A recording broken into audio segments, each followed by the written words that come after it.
Mastermind Mahendra Singh Dhoni আর bowling coach Dwayne ব্রাভোর অধীনে যেন পরশ পাথর হয়ে ওঠেন বাঁহাতি পেসার।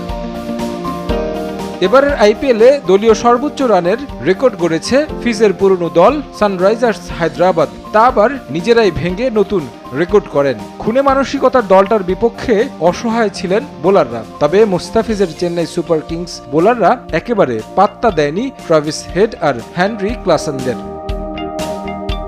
আইপিএলে মর্যাদাপূর্ণ পার্পেল ক্যাপটা সবার আগে দখলে নিয়েছিলেন টাইগার পেসার। তবে মাঝে হাতছাড়া হয়েছিল সেটা। পার্পেল ক্যাপ পুনরুদ্ধারের পথেই রয়েছেন মুস্তা। সানরাইজার্সের বিপক্ষে 2 উইকেট শিকার করে সর্বোচ্চ উইকেট শিকারের তালিকায় ফিরেছেন। এখন পর্যন্ত ফিজ এবারের আইপিএলে খেলেছেন 8 ম্যাচ। সাতক্ষীরা সায়নাইডের শিকার 14 উইকেট, যেখানে প্রথম ম্যাচেই দুর্দান্ত পারফর্ম করে নিয়েছিলেন 4 উইকেট।